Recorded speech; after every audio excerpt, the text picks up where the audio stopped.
this show is really was done right after the revolution, and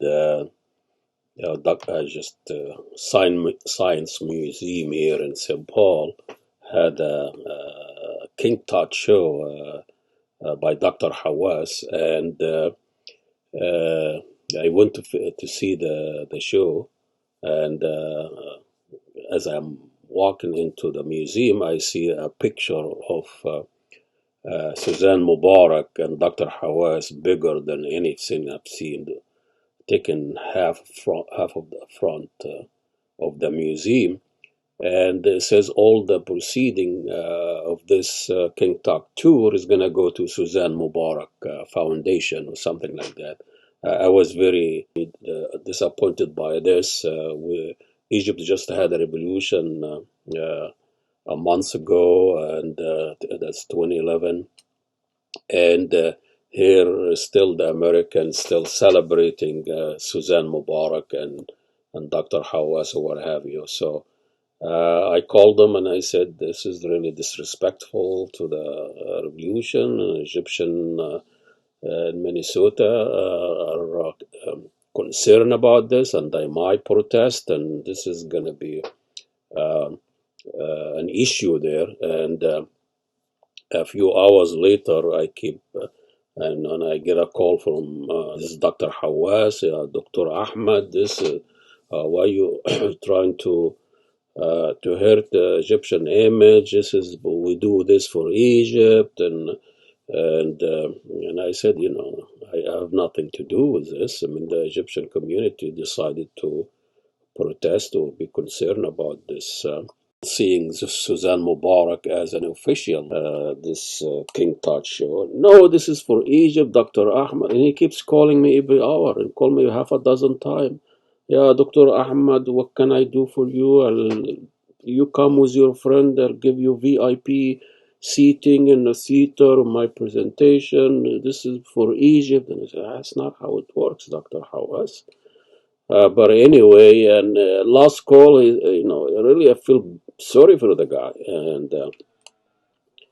And I didn't organize anything. It was just people calling and texting me about this show and what can we do, all that kinds. And then he called last time, Dr. Ahmed. I said, I'm not a doctor, Ahmed, whatever. And what can I said, well, all I can do for you, Dr. Hawass, is to come and talk to you. You warrant us an interview before your presentation and say what you have to say.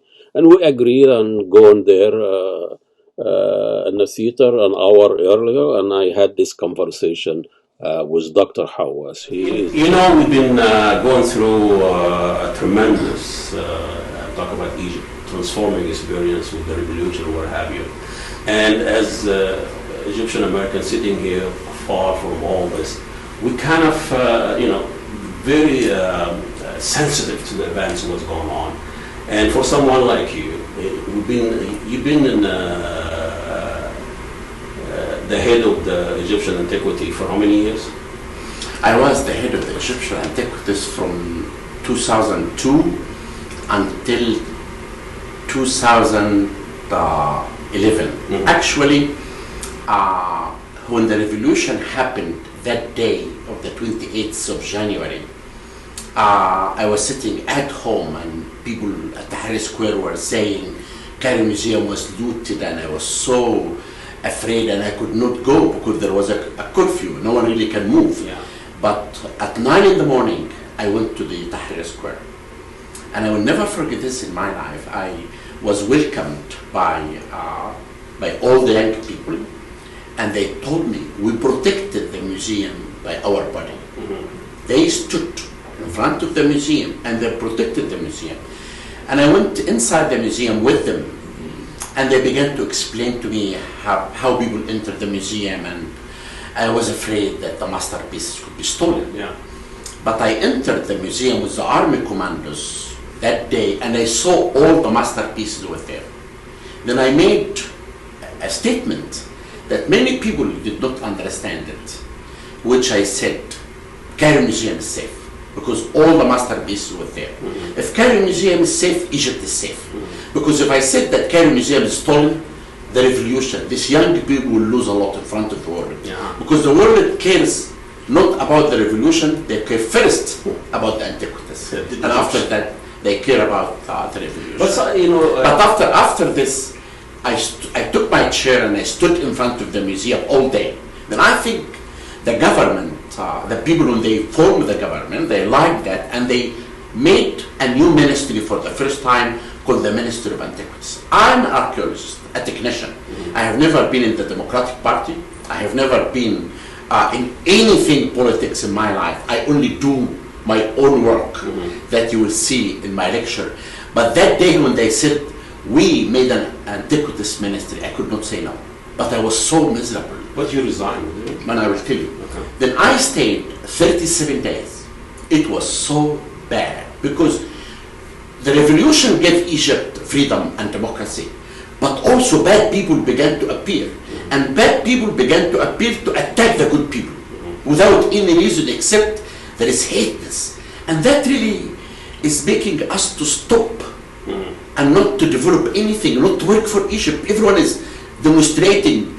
A professor at the university brought to me 5,000 people, young people, they want a job now. How can I give them a job? Yeah, I'm sure that's a key. Then I resigned and I said I'm not coming back. I stayed 1 month and I found out that the Prime Minister of Egypt asked me to come back. Who was it that time? No, now. I'm the minister now. Yeah, that's your official... I'm the Minister of Antiquities. They They asked you me. were hired during, not the one who have now. No, I was hired during Mubarak. Yeah. And after Mubarak left, they changed the government and they hired me again. I resigned. I stayed 1 month, and the Assam Sharaf, who's the Prime Minister now, with the army, asked me to come back as a minister. Then I'm now the Minister of Antiquities. Great. You know, a lot of people were surprised. It's been documented that Mubarak and his family were looting the countries at the big time on so many levels, and the corruption was rampant. How did he survive working with the system for so long? You know, I tell you, the reason that I survived, because I had nothing to do with the system at all. I had like my own independent institution to protect the antiquities. Then I have never been in a conference with other regime or anything. I wear my jeans. I go and excavate, I protect the monuments. I brought 5,000 pieces back from all over the world. I made Egypt for the first time, antiquities to be Egyptianized. It was in the hand of foreigners before. We are building 22 museums. When you come to Egypt, you see the Grand Museum, going to be the best museum in the world, the Civilization Museum. Really, we are restoring the Islamic monuments, the Coptic monuments, and all of that really made me not to recognize that there is corruption or anything like that. But the most important thing that I always tell people that I live with the time. The passion that you show, where did that come from? You know, when I was young, I finished high school and I really was my dream to be a lawyer. And when I went to Faculty of Law at Alexandria University and I bought the books and I could not like it, I said, I can't do that. Then I went to Faculty of Arts by accident and I went to the archaeology department. I had no passion for archaeology. I graduated in the age of 19 and a half. I had a government job, like anyone. If you are smart, you can take it. If you are stupid, you can take it. I found myself among people who hate each other. They write against each other. And as a young man, I said, I can't be like this. No, I tried to leave and be a diplomat. I failed to do anything. I came back. They asked me for the first time to go to do excavations. In the dig, in the desert, that's when I found my passion. The workmen found the tomb and they asked me to come and see the tomb. I excavated a statue in the tomb. I was brushing the statue. I said, I found my love. Archaeology. You know that when you hear, you're a controversial figure. I mean, the things we hear about, you're a darling of the West. You're probably the only spokesperson of the antiquity for so long. We always hear you telling the story. It's like, but when we go back in Egypt, when we read what the people say, you have an image problem. What is this gap between what people think the image and the Egypt? You mean in Egypt? Yeah, an image. You know, I have to tell you one thing. You haven't been in Egypt. I'm sorry to tell you, I'm loved by every people in the streets. You know, as a minister, I don't have bodyguards. I don't really do like what the people do. But after the revolution, a man at the museum shop, and this man is a Copt, but he has money laundering. And I made a shop that everyone could love, for Egypt. The man wanted to have the tender, and because his money, he can take everything. The money lost the tender. After the revolution, he hired people, 2 people in my department, to say anything about me. In a time of revolution, you can say anything about anyone. You don't need to prove. Then those people began, through the support of the money of this man, to make rumors against me. Of course, if you don't know me, as you do, you will never know. Yeah. But when you meet me and see my work, people change completely. Then this man really was causing all the problems. Just one man. One man, but he hired many people who he paid them. But if I am corrupted, if I am bad, I will never be in my job again. You won't be here. And the most important thing, that if people say anything against you, they have to prove that. They tried everything. Yeah. And you're still there. Because I'm clean, I'm honest, and I love Egypt, and I do everything for my country. There's no doubt about that. What I'm saying, you brought a lot of revenue through your department. You know, through this exhibit, how much I brought for Egypt? $100 million. That exhibit. This exhibit, $100 million. Where all this money go? Because It goes to us. It doesn't go to the government. It goes for antiquities. And we build museums, we restore the monuments. Then all the money that comes from the tickets from the tourists and comes from the exhibit goes directly for antiquities. The government takes it's not anything in the government budget? at all. We have a box, a special box called the antiquities box. It is reviewed by the government. Yeah. But the government cannot take anything from this box. Everything goes for the benefit of the monuments completely.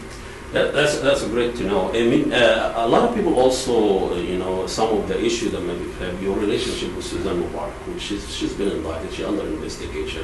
When I went to the exhibit here in Minnesota, when I was leaving through the gift shop, I see your picture, your famous head, and all the money goes to Suzanne's Mubarak, whatever, children raising. It's been proven she was using a lot of those projects to, for laundering money and. Okay. Do you want to know the truth completely? Of course. Mrs. Mubarak is out now. Yeah. I will tell you. She was the only one of the family that I worked very closely because I built this children's museum. Number one, I brought more than $17 million from the United States and through this exhibit and Japan to build this museum. The money always goes to a society, and the army take the money and they built the museum. She never interfered in anything. When you come to Egypt and you see this, I go there every year. if you come to Egypt, I will give you my contact when you come to see me, and I have to tell you one thing. When you come and see this museum, it was made for the children. It was not made for Suzanne Mubarak. Suzanne Mubarak did not take it with her. It is for the children of Egypt, and this museum is the best children's museum in the Middle East, and our children do not have anything. We still have the same name. No, it's called, we took her name out, and it's called the Children's Museum.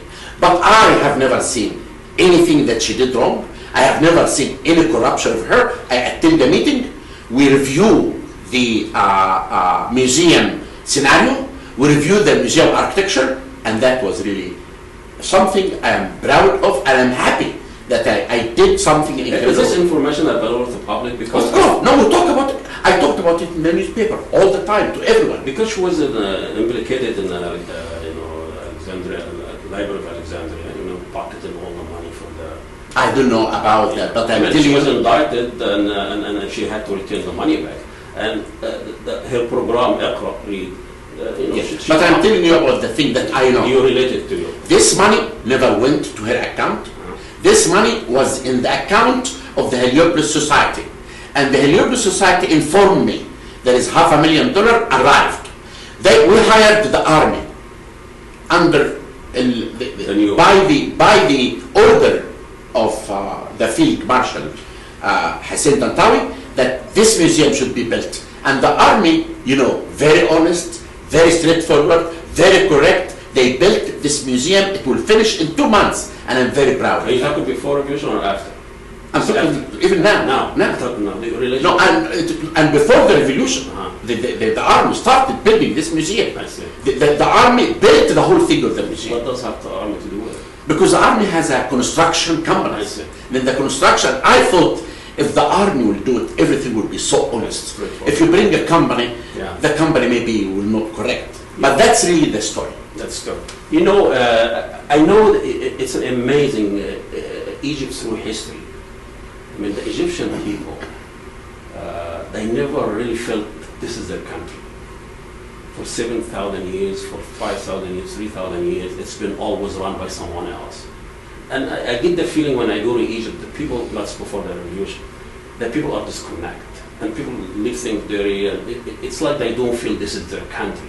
The only thing was left is their history, their artifacts. When they hear something like using his fashion clothing line, using the artifacts as a props for them, they can't believe what that person knows. But they wanted to read the truth about this. Yes. This is why people always exaggerate things. Yeah. When this fashion line started, I was very proud. Yeah. If anyone have a fashion line that An Egyptian, you mean? is an Egyptian, Yeah. or it never happened. Yeah, exactly. Then I said I agree on that, but all the profit should go to the children with cancer. Then I was happy that I will do something. My hat is sold, that you saw, the money goes to the Children's Museum, not for Zahi Hawass. They're gonna buy one now. I'll give you one. The clothing line goes to the Children's Museum. The photographer took a permission, like everyone, in New York City exhibit, and he photographed some of the objects, and he made replicas of King Tut. Photoshop, whatever. Exactly. Yeah. But the people switched the story, and they created the story. But the truth that I did something good for my country, and I'm very proud. There is a reverence to the antiquities. When you idolize the commercialization of a clothing line, there is something glittering that. No, why? It's not. It has nothing to do with antiquities. It's Zahi Hawass clothing line. Yeah. It has nothing to do with antiquities at all. Yeah. What they have to do with antiquities? Well, it's like McDonaldization. McDonald's. No. You are not fair to say this. This money, you have to go to the children of cancer and see how children are suffering. Then I did this for them, but it's not commercializing anything because I don't even take a photograph of antiquities. I am famous by my adventure clothes.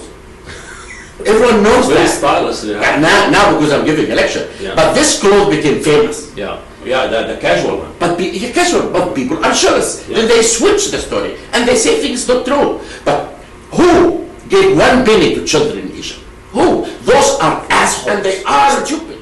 There are people who should really be punished because they don't love their country. They love their own. They love to have money for their own things. But I do things for my country. I'm sure a lot of people, and I think that's also the language that Mubarak used. I'm using my country, and he was a dictator for 30 years. So the fact that you're using Egypt, that what I'm doing, I really appreciate the passion, but doesn't mean people cannot question some of the things. I question, I answer. Yes. But you have to know, Yeah. Egypt, the spokesman of Egypt before they were foreigners. They talk about our antiquities. They use our antiquities. They do everything. Now, if you have an Egyptian who talks about the face of Egypt, they don't like that. They like it to be serving foreigners all their life. I made for the first time with my colleagues that Egyptian antiquities became Egyptianized. And I'm very proud. And I think some people give you that credit because the antiquity before you was jumbled in a bad shape. You transform it to a very scientific, organized, efficient. I have to tell you that people who doesn't know, they say things that's not true. But I have to tell you, I'm very proud that all my life, I dedicated my life to Egypt and to archaeology. I had nothing to do with politics. And if people put me in politics, I don't know why. But I, as a minister, I am not also a politician. at all. If you come to visit How do you me, survive the new transition? Will you be still minister in September after election? What's your I have plan? no idea. We are a government now, that everyone in this government are doing something good for Egypt. We hope that the people will stop demonstrating. We hope that the Egyptians will work, because we need to build our country. We have freedom and democracy now. We need to use this for Egypt. But people doesn't. People are demonstrating. They're asking for rights. But before you ask for your right, work and serve your country. The election, there is 2 elections will happen. I think we'll leave after the president will be elected, and this, I think, is December. But you don't know what will happen. But all of us in the cabinet, the prime minister is a good man, and he's a very honest man, and all of us working to help Egypt. But the Egyptians, there is some people who are against the revolution. All these people who just try to do bad things and kill people in the streets and steal your car. That's not the Egyptians. Well, this is not us. Thugs is everywhere. But this is not us. Yeah. We Egyptians It are was peaceful. It was a very peaceful And we never do this kind of things that we hear now. Then we need the people to understand that all of us should be united. All of us should make this revolution to happen and be successful, because this is the first time, as you said, after 5,000 years, Egypt ruled by one man. And this story happened 4,000 years ago. There was a wise man telling us that the king was old, and the wise man told him that people around you are corrupted. The man said he never listened to us. And this is why what happened to Egypt. The poor became rich and the rich became poor. The lady that she used to see her face in the water, she has a mirror now. He explained to us what happened, but we need to learn from the history. The man said we need a strong man to come to rule us. We stayed 150 years based on that in this corruption until Mentuhotep II of Dynasty 11 came and united the 2 lands. Egypt always needs a strong man, but we hope that this strong man to come through democracy and justice. That's really what's good about Egypt. Well, I think what was about this revolution, we need strong people, not strong men, because people now are aware they're not going to accept it. Yes. But one last thing, I know you're busy now, and the idea of an exhibit, going around and taking the mummy and the coconut and all that transportation, I'm sure you're very intelligent about this and you're doing all the right things. When an American comes to the exhibit, when I go there, most people want to go and see the mummies, and they look, and that's the end of their experience. But when somebody comes to Egypt to see the stuff, they stay in hotels, they take taxi, they eat, they drink, they experience the culture of Egypt.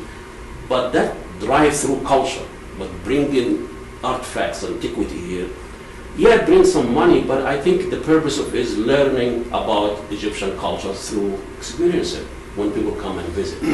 So convince people that exhibit is really the way to go to generate money and to generate. First of all, this exhibit is like a dessert. When you come to see the teaser, they go to Egypt right away. Look how Egypt gets publicity in the newspaper, TVs, money. All of this goes to Egypt from 50 objects of King Tut. In the Cairo Museum, there's 4,500. Then the 50 objects brought to you publicity and tourism and all of this. And you have to know that sending exhibits outside is a wonderful idea. And also it takes Egyptian young people outside and they come with the exhibit. And you have to know that the exhibit carefully backed, insurance. It is in the hand of the Egyptian curator. No one can open anything without his permission. Then all of this really to show how 50 objects of King Tut brought to Egypt 100 million that we can use in restoring the Egyptian monuments. That's wonderful, great. But when you ask an average American, I'm an Egyptian, the first thing comes to mind is, walk like an Egyptian or King Tut. The new culture, new Egyptian, it's really beyond the one they just go to an exhibit. There is something about, like when you go to a gift shop, it's like a Mickey Mouse shop, and you have Tish shirts and masks and hats of king tuts and. But this is American style. Americans want to sell things. Yeah. But this doesn't. But and we take 10% of the shop. For them, this revenue. Yes, it goes to Egypt, and all of this really are good, because in America they have to make things for the children and things like that, and I'm trying to make the museum shop in Cairo that to be the same, to be wonderful. Like people go in Disneyland and they finish playing something and they go to buy something. Exactly. In Egypt, the only thing that we do is from tickets. Yeah. I said this is not true. Yeah. We need to tickets. And we need to make shops. And that's why I'm making the shop at the Cairo Museum and the pyramids and all the sites. When you come and visit us, you will see there's big changes in all the sites now. I know you're busy and you need to go, but I have one more thing. After the revolution, about your department, would it be too much to see someone not talking about and explaining and representing Egypt? It seems like you've taken on yourself too much. That's why everybody you say the tree was fruit gets all the rocks. Someone else. Is it possible in the future we hear someone else? Can I tell you something? I sent through my connections 20 young people to America, Europe to take doctoral degree. In Egypt, I say yes to 1% of the TVs. I sent all the people. I taught them many good things, and I have in mind. I have in mind good young people, truly, but I can't teach them this passion. I can't. What can I do? If you come to the Antiquities department, you see how much I'm making. 1,000 Zahi Hawass. But also at the same time, if God gave you a gift, you cannot teach this gift. Sharing. I do share them. I teach them. I tell them to do this. What can I do? Go to the Antiquities department. Ask the young man here how I try to give everyone to be independent, with personality, make decisions, make mistakes. Don't be afraid. Would you think they changed after the revolution? It seems like people give their life on top of 30 years of we hope that things can change, but in the Antiquities department, I'm telling you, we have now 2,000 young people, excellent, and they're better than me. I doubt that, but they are good, and I really feel good. If I leave, those people will rule the Antiquities, and I'm very proud that they can make it independent and not to be in the hand of foreigners, as it was for more than 150 years. The occupation will go. Exactly. Thank you so much. Thank you. I appreciate it. Good luck tonight. Thank you very much.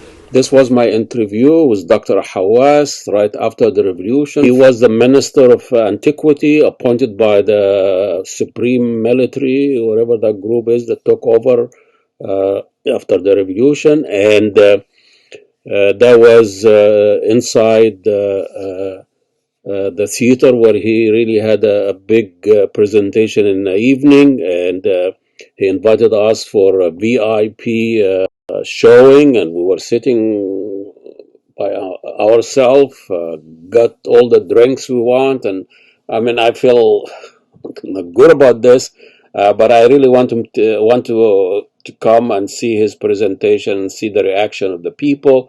People treated him like a superstar. He jokes, he thanks, and he knows how to disarm the American liberal crowd. They were very kind and very friendly crowd. But thank you, and please do not forget to subscribe to keep all the updates, and we'll see you next show. This is Ahmed Tharwat, and so long. Salam alaikum.